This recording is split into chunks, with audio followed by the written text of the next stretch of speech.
Miq të nderuar të podcastit tonë, mirëmbrëma.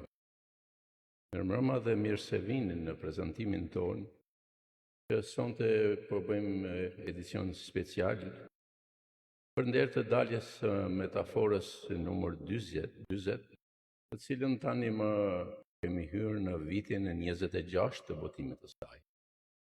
Siç e dini, unë jam Gëzim Ajgeraj, botues dhe editori i revistës letrare për kulturë, art dhe letërsi e shkencë, metafora.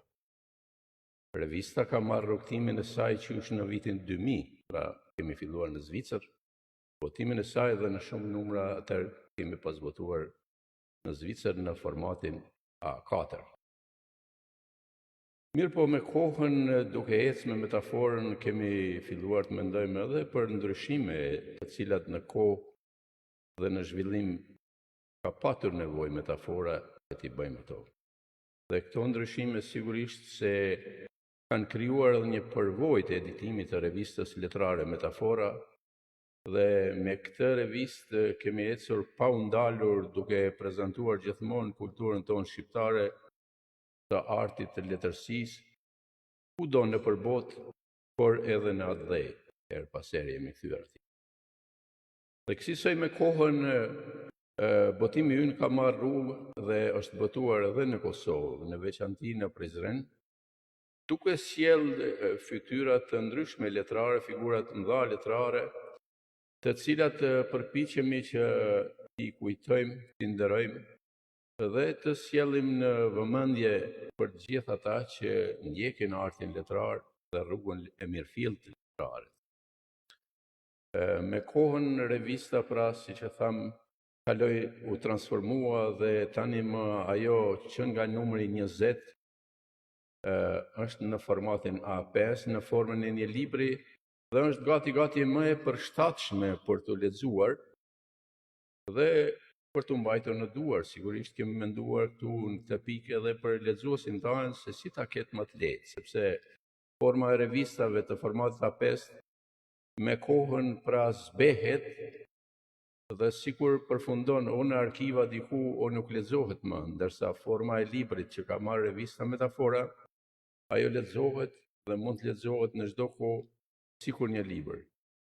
Dhe brendia saj gjithmonë ka pësuar ndryshime duke u përvatur që të sjellim punime deri te ato shkencore, që të mund të lexohen në përkohë dhe në cilën do kohë, pra revistës asnjëherë mos t'i bie vlera. Dhe kësaj pra kemi arritur deri tek numri i 40, që tani më është botuar para 2 javë në Prizren dhe është botuar në kuadër të muajit të letërsisë shqipe. Dhe kësaj edhe ne pra krahas aktiviteteve tjera që kemi patur, krahas dhurimit të librave në shkolla që kemi patur, dhe këtë muaj gati 400 libra kam shpërndar në shkollat ndryshme, në Shqipëri dhe në bibliotekat ndryshme, kemi nxjerrë edhe metaforën duke nderuar një figurë të madhe letrare. Unë them është shëmbëltyra e kombit shqiptar dhe është bazamenti i letërsisë shqipe në Kosovë, i cili në fund të fundit ka vënë themelet e letërsisë në Kosovë. Pra kemi figurën e Recep Qosjes, akademikut Recep Qosja, të cilin jemi përpjekur që përmes këtij numrit të metaforës t'i kushtojmë komplet numrin e revistës letrare Metafora, duke sjell punime të ndryshme letrare dhe duke sjell edhe shkrime të tjera për figurën e akademik Recep Qosjes, pra siç janë Agim Vinca, Bekzat Baliu e të tjerë. Por ne do të flasim në vazhdimsi për këto materiale. Pra do të fillojmë ta shpalosim metaforën numër 40 radhazi, duke i bërë asaj një prezantim për shkak mundësisë, sepse jo të gjithë dashamirët e revistave, dashamirët e artit, letërsisë, kanë mundësi t'i marrin ato, t'i lexojnë ato, por edhe për shkak të numrave të cunguar që kemi, pra është e pamundshme që ajo të shpërndahet në gjitha hapësirat shqiptare sot, sepse është një hapësirë e gjerë shqiptare dhe sigurisht metafora shkon me financimin tonë dhe nuk mund të krijon aq numra sa për të mbuluar gjitha hapësirat shqiptare. Dhe kësaj po japim mundësi dëgjuesit të podcastit tonë që të paktën të jetin njoftuar me materialin dhe pastaj neve jemi këtu dhe kush ka dëshirën neve mund t'ja dërgojmë edhe përmes emailit në programin PDF të cilit atyre që kanë interes për ta lexuar metaforën, për ta pasur metaforën. Ndërsa një pjesë bukur e madhe tani më është botuar dhe ajo do të shpërndahet brenda atyre mundësive sa jemi dhe ku jemi. Unë si editor dhe botues ende se kam në dorë metaforën, sepse unë jetoj në Zvicër, ndërsa metafora është botuar në Kosovë. Siç e dini të gjithë dhe e kam thënë shumë herë, metaforën e editon edhe Lidhja e Shkrimtarëve të Kosovës. Por e editon me lejen time, që nga viti 2013 pra i kam lejuar Lidhjes së Shkrimtarëve të Kosovës që ta botojnë ata në Kosovë dhe të kenë mundësi që edhe krijuesve shqiptar në Kosovë tu japin hapësirën e duhur, por ata tani më editojnë atë të pamvarur në formatin A4, ndërsa neve editojmë në formatin A5 në formën e një libri. Pra secili në një formë të veçantë, pra janë të lirë, sepse licenca po të themi marrëveshje, atëherë neve kemi lejuar botimin e revistës Metafora edhe Lidhjes së Shkrimtarëve. Dhe desha ta them sa për njoftim, sepse shumica mund të habiten edhe kur e shohin se ekzistojnë dy metafora, pra ekzistojnë metafora që editon Lidhja e Shkrimtarëve të Kosovës dhe editoj unë, pra unë editoj nga viti 2000, ndërsa Lidhja e Shkrimtarëve nga viti 2013 me lejen time. S'dua të ndalem këtu sepse dua të filloj me materialin, me shpalosjen e materialit të revistës Metafora, që mos u marr kohë dhe në këtë mbrëmje edhe juve dëgjues të nderuar. Neve po fillojmë që nga faqja e parë, pra kemi metaforën numër 40, të botuar tani më në Prizren. Ky është këshilli i revistës Metafora, është editoriali i poetit, kuptohet në muaj 10 viti 2025, botim për Zvicër, Kosovë, Shqipëri. Pra editor jam unë Gëzim Ajgeraj. Bashkëpunëtore është zonja Prenda Sejdia, zëvendëse redaktore dhe editore për Shqipëri. Pastaj kemi këshillin që është i nevojshëm të jetë në një redaksi si Endrieta Gjini Tiranë, Flutura Gjoni Lezhë, Marsida Sejdia Golli Tiranë, dhe adresa jonë është në Fabrikstrasse 9472 në Graps të Zvicrës, ose adresa elektronike gzimpoeti@hotmail.com. Për këtë numër kemi pasur nderin të kemi konsulent për këtë numër, zotin profesor doktor Begzat Baliun në Prishtinë. Pra ai na ka mbështetur dhe na ka ndihmuar shumë, cilin e falenderojmë për mbështetjen që na ka dhënë rreth materialeve të sjellë dhe këshillave për të cilat neve kemi patur nevojë, sepse jemi pak në rrjedha në Prishtinë dhe sigurisht se kemi nevojë edhe për njerëz atje. Pra edhe një mik i mirë, pra siç është zoti Begzat Baliu, ai na ka mbështetur deri në fund të revistës për të edituar. Kemi edhe web faqen tonë, pra Metafora Poetike, blogspot.com, dhe her pas here edhe atje shënimet tona i publikojmë. Pra kjo është vula në fund dhe tani më kemi editorialin e revistës. Editoriali fillon me titullin Fuqia e fjalës, ndershmëria intelektuale dhe roli i artit letrar si një forcë transformuese. Nga pasma e shpirtit e nxorri fjalën e për të vdiq në logun e vargjeve. Janë këto vargjet mia me të cilat fillojmë pra pikërisht në dhe në editorialin e saj. Her pas here neve do të kemi nga pak pengesa, sepse edhe teknikën në studio duhet ta drejtoj vetë, pra vetëm.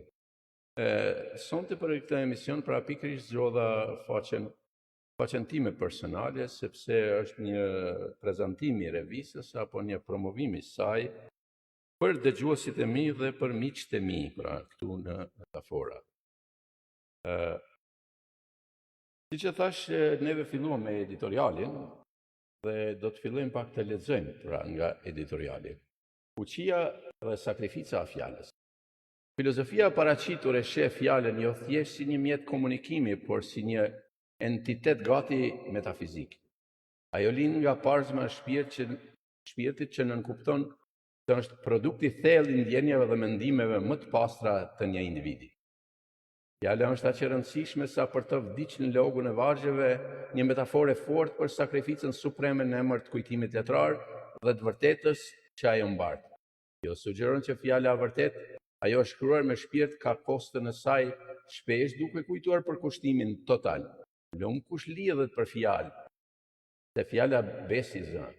Kjo frazë thekson besnikërinë dhe integritetin që fjala e mbart. Neve dëgjues të dashur duhet ta kontrollojmë edhe pjesën tonë të emisionit, të cilën më pastaj duhet ta shohim nëse po funksionon transmetimi ose jo, sepse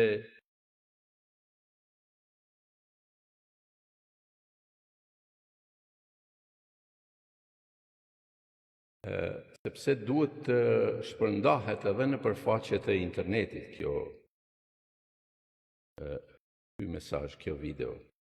Kërkoj ndjes derisa t'i bëjmë një shpërndarje, sepse është më se nevojshme që videoja të shkojë tek faqja e metaforës. Dhe atje pastaj edhe mund ta ndiqni, pra tani më mund ta ndiqni emisionin tonë në faqen time në Facebook Gëzima i Geraj dhe në faqen e revistës letrare Metafora, që është po në Facebook. Unë tani do të vazhdoj leximin, që të mos humbim kohë pra. Mirënjohja dhe nderi për gjenitë. Teksti promovon një ide të rëndësishme filozofike, nderimi gjenive sa janë gjallë. Kjo sfidon nocionin tradicional që vlen e vërtetat njihet vetëm pas vdekjes. Nderimi i figurave si Recep Qosja, i cili dedikoi jetën gjuhës dhe letërsisë, nuk është thjesht një akt formal, është një vlerësim i sakrificave dhe kontributeve të tyre në kohën kur ata ende janë dëshmitar të impaktit të tyre. Kjo thekson se një shoqëri e shëndetshme duhet të respektojë e nderojë intelektualët dhe artistët e saj, duke i parë ata si shëmbëltyrat më të mira të denja për t'i ndjekur. Letërsia si dritë dhe pasuri shpirtërore. Arti letrar përkufizohet si ndjenjë dhe përjetim emocional që rrjedh nga mendimet e thelluara. Kjo i jep letërsisë një rol që shkon përtej estetikës, ajo është një burim i pozitivitetit dhe armërisë më të pastë. Në një sens filozofik, letërsia nuk është një luks, por është një nevojë thelbësore për të ushqyer botën tonë shpirtërore. Ajo vepron si një pasqyrim i bukur e real për të kuptuar veten dhe shoqërinë, duke na dhënë mundësinë të shohim drejt hijet e ekzistencës njerëzore, siç përshkruhen në rastin e mërgatës. Një mbyllje filozofike. Tekstin e përmbyllim me një shprehje të Albert Camus: askush nuk e kupton se dikush shpenzon energji shumë të madhe vetëm për të qenë normal. Kjo frazë është një pasqyrim i thellë i dy elementeve kryesore të filozofisë së tekstit. Puna e brendshme dhe e padukshme. Shkrimtarët dhe artistët shpenzojnë energji të jashtëzakonshme për të krijuar diçka që natyrshëm ose normale dhe e rrjedhshme për lexuesin. Ky është një vlerësim me mundin dhe vuajtjen e fshehur pas genialitetit. Vlera të qenit vetja në thelb të qenit normal për një krijues nuk është thjesht përputhesh me shoqërinë, por të jesh në të vërtetë vetvetja, të ndjekësh misionin tënd artistik dhe nëse kjo kërkon një luftë të brendshme dhe të vazhdueshme. Në fund të fundit, ky editorial është një ode filozofike për fuqinë e fjalës së shkruar, për detyrën tonë për të nderuar ata që përdorin atë me të vërtetë dhe për rolin thelbësor të letërsisë në pasurimin e jetës njerëzore.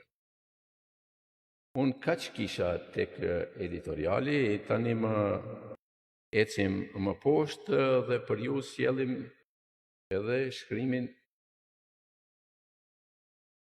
e profesor Recep Qosjes, akademik. Pra këtu kemi sjellë biografinë e tij, biografia nga viti 2020, sepse zakonisht biografitë pasurohen, por neve kemi pasur këtë material dhe kaq brenda mundësive jemi përpjekur të sjellim edhe materialin të cilin e kemi mund ta gjejmë, pra kemi pasur në dispozicion. Dhe fal mikut ton, zotit Begzat Baliu, neve kemi arritur të kemi materiale të bollshme, punime shkencore e të tjerë. Një shkrim tjetër, pra kemi edhe shkrimin e profesor Recep Qosjes prej gjuhëve të huaja deri tek gjuha shqipe, pra një shkrim i bukur i cili flet për lashtësinë e gjuhës dhe për rrjedhën e saj nëpër shekuj dhe krahasueshmëria sigurisht me gjuhët e tjera europiane dhe botërore.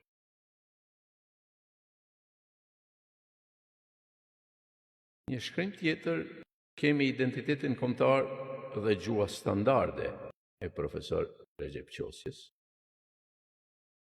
Edhe këtu vjen një shkrim mjaft i bukur dhe shumë i detajuar për rëndësinë e gjuhës. Tani kemi figurat shquara këtu, kemi akademik Recep Qosjen, akademik Idris Ajetin, ish presidentin Rugova dhe figura të tjera të cilat tani më s'po mund t'i identifikojmë sepse fotografitë janë mjaft të vjetra dhe edhe jo në kualitetin me ngjyra. Mbi tezën e Recep Qosjes, Azdreni jeta dhe krijimtaria letrare, flasin profesor Idris Ajeti, Androkli Kostallari, Alex Buda dhe Yashar Recep.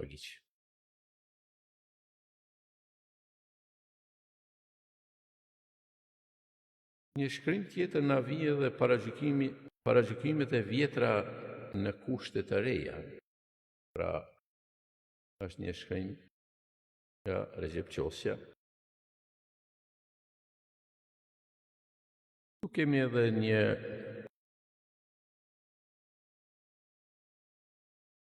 një shkrim të zotit Recep Qosja për Adem Demaçin.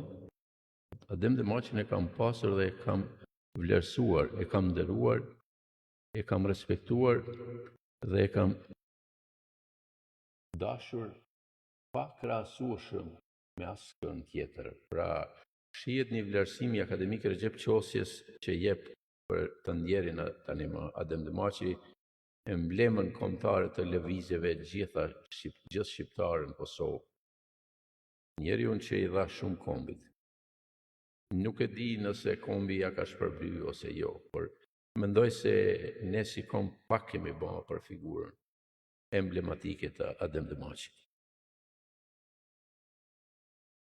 Kemi një shkrim tjetër pra ankoshin bartësit e institucioneve shkencore të Kosovës. Recep Qosja nuk e pranon kategorinë e progresit të letërsisë. Komisioni themelues të shoqatës së shkencave dhe arteve të Krajinës Autonome të Kosovës, pra flitet për një shkrim të hershëm të para luftës, pra në përballje me sistemin e kaluar, pra janë mos pajtimet e Recep Qosjes me ish sistemet dhe dihet fare mirë sepse Recep Qosja ka qenë frymëzimi i ynë, frymëzimi i brezave të ri, i lëvizjeve kombëtare për çlirim dhe gjithçka tjetër në shërbim të kombit. Kemi një shkrim tjetër që në fund sigurisht është edhe autorit dietari i madh, përvjetorit dietarit të madh.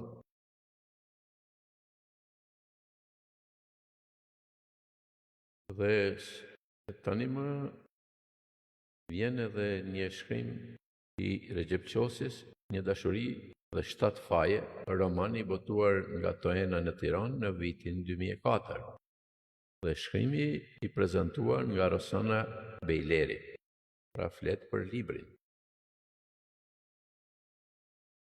Tani më kemi figurën e Agim Vincës, i cili vlerëson kontributin e Recep Qosjes në letërsinë dhe kulturën shqiptare, një shkrim mjaft i bukur.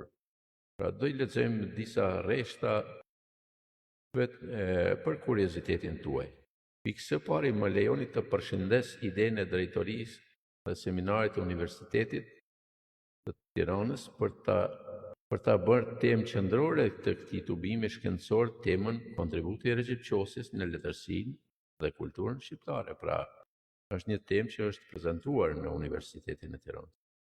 Dhe profesor Vinca vazhdon. Arsyet për këtë janë të shumta që nuk ka nevojë të shtjellohen, posaçërisht profesor Rexhepçosja është padyshim një figurë e madhe e kulturës shqiptare. Ai është figurë poliedrike në kuptimin e plotë të fjalës. Vepra e tij letrare dhe shkencore, por edhe intelektuale njerëzore është e madhe dhe e një rëndësie të veçantë për kulturën tonë kombëtare dhe për kombin shqiptar në përgjithësi kudo që jeton.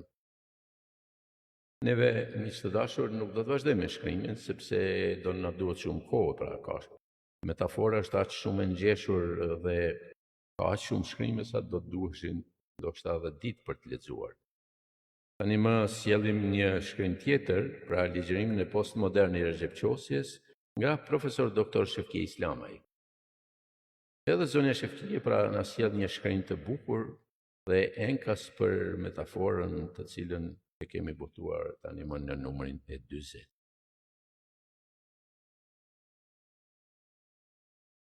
Vazhdojmë me shkrimet e tjera, pra kemi mikun ton, konsulentin ton, bashkëpunëtorin ton, pra një njeri shumë i gjallë i kohëve të fundit në letërsinë shqipe në Kosovë dhe njeri shumë aktiv pra në letrat shqipe. Kemi profesor doktor Bekzat Baliun, cilin edhe e përshëndesim, sepse ai me siguri edhe do na ndjek. Ai është një miku ynë i përkushtuar dhe një bashkëpunëtor i ngushtë i qoftë edhe i revistave dhe i emisioneve tona. Kemi pasur nderin që ta kemi edhe në emision. Dhe ai sjell një shkrim, pra Rexhepçosja, sinteza e madhe e rilindjes kombëtare. Pra, një shkrim mjaft i bukur, të cilin me siguri do të keni rast ta lexoni në revistën letrare Metafora. Pra shkrimi është mjaft i gjatë dhe vazhdon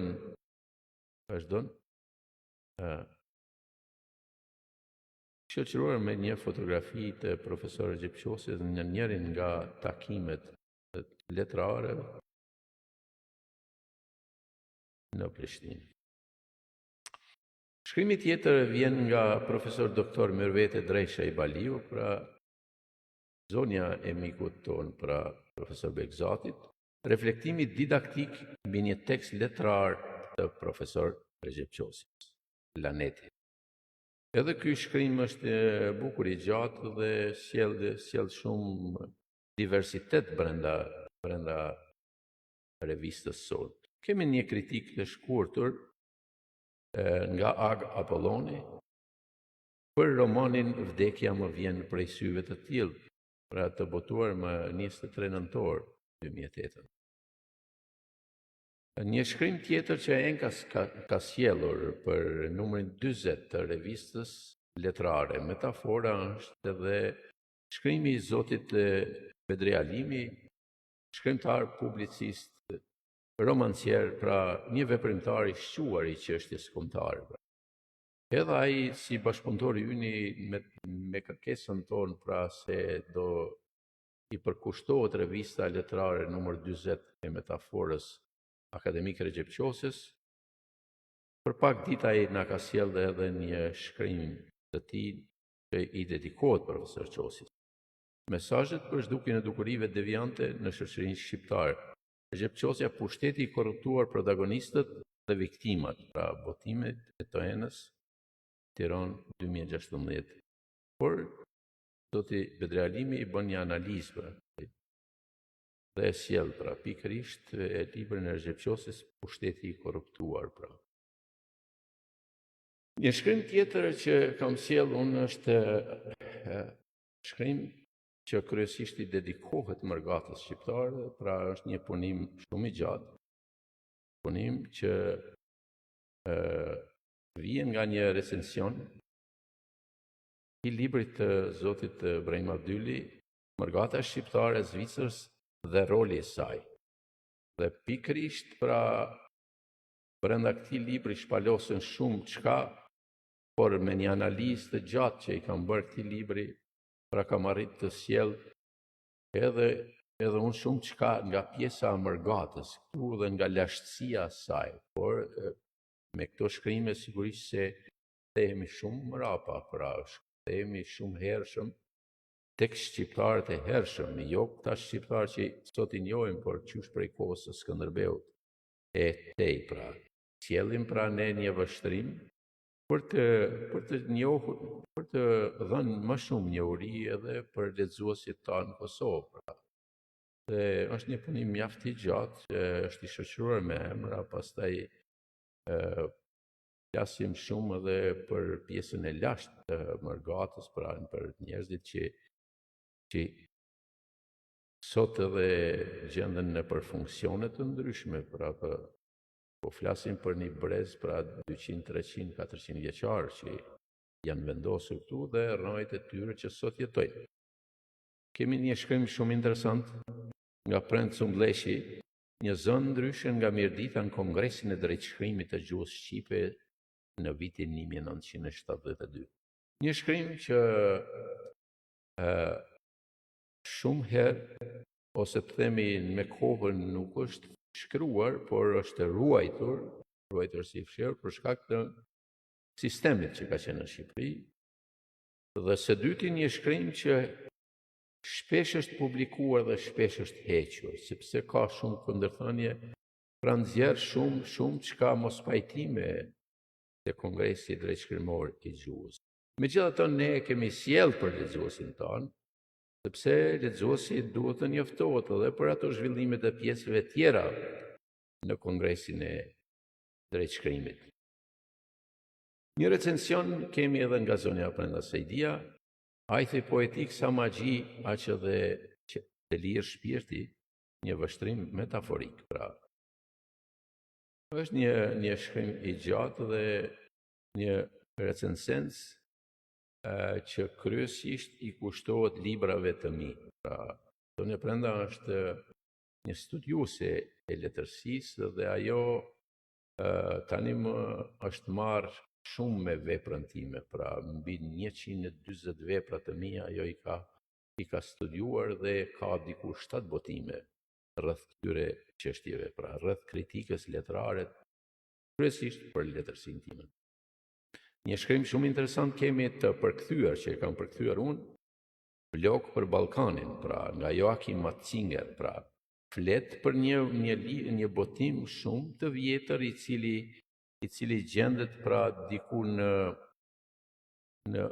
muzeet apo bibliotekat e Venedikut atje, dhe janë ato originalet e shkrimeve që gjenden dhe këtu flet shumë çka, pra nxjerret një dokument shumë i veçantë, pra që është shumë interesant për ne shqiptarët. Pra shihni edhe këtu ju është një shkrim i shkëputur nga i dokument atje dhe ky është teksti, por se sigurisht për studiuesit është e rëndësishme që jenë të informuar dhe pastaj të ndjekin këto gjurmë për të arritur ndoshta edhe për të bërë ndonjë studim.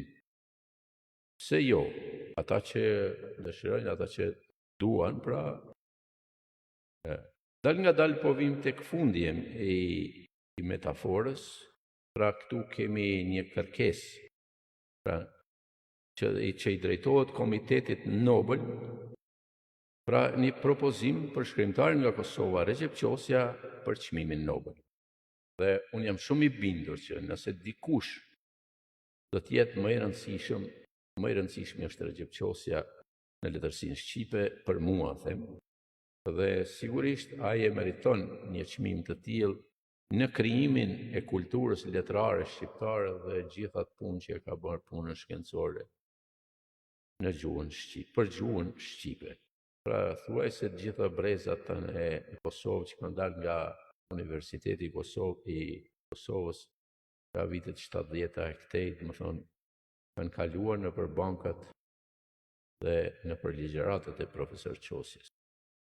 Dhe ai mbetet përgjithmonë emblem e këtij universiteti, por edhe e kulturës tonë. paktën është ky vlerësimi im, pra është një shembëltyr shumë e madhe e letërsisë, ndaj edhe i kemi bërë këtë përkushtim për ta sjellë në vëmendje dëgjues të nderuar, shikues të nderuar të emisioneve tona, këtë figurë të madhe të letërsisë sonë kombëtare shqiptare. Është ndoshta njeriu që më shumë i ka krijuar dhe i ka kontribuar letërsisë.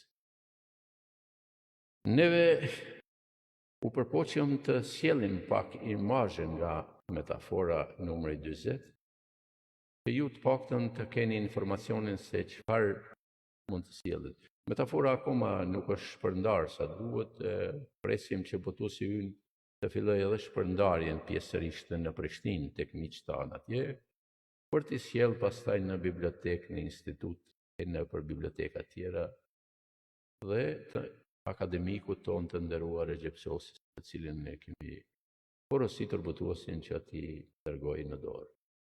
Miq të nderuar, unë ju falenderoj për vëmendjen tuaj, shikojmë nëse dikush ndoshta edhe na ka shkruar. Por sidoqoftë, ne ju falenderojmë të gjithëve që na ndoqët në podcastin ton, duke ju uruar që të jeni më të përkushtuar në artin e leximit, duke ju uruar që të na ndiqni në për emisionet tona, sepse neve kryesisht pra jemi të përkushtuar që të bëjmë promovime të tilla të artit dhe të letërsisë në podcastin tonë, dhe pikërisht për këtë qëllim edhe është hapur ky podcast. Unë ju uroj një mbrëmje të bukur juve të gjithëve që na ndoqët dhe ju që do të na ndiqni në të ardhmen, sepse emisionet tona do të jenë pra në faqen time, Zime Gjeraj, dhe në metafora, por sigurisht se edhe në YouTube do të jetë ky emision shumë shpejt, pra brenda një ore edhe atje. Ne ju falenderojmë, ju urojmë, ju mirëpresim në numrat e ardhshëm, sepse tani më që dini ka filluar përgatitja 4 numrave të vitit të 2026 dhe neve kemi filluar edhe aty të mbledhim materialet të cilat do i sjellim ato në 2026, pra në botime. Janë figura kryesisht të vjetra të letërsisë, të cilët do t'i sjellim, po përpiqemi që t'i ruajmë vlerat tonë letrare, t'i nxjerrim ato edhe një herë në kujtesin e këtij brezi që ka filluar të harroj shumë, sepse përkushtimi duket pak i vakët, dhe duam që të sjellim në vëmendje për të vazhduar atë edukimin e mirëfillt të brezave në bazamentin tonë, në kulturën tonë, në traditën tonë dhe në rënjet tona. Ju faleminderit miq që na ndoqët, ju faleminderit, një mbrëmje të bukur, ta kaloni bukur këtë mbrëmje dhe këtë fundjavë. Mirupafshim në emisionet e tjera.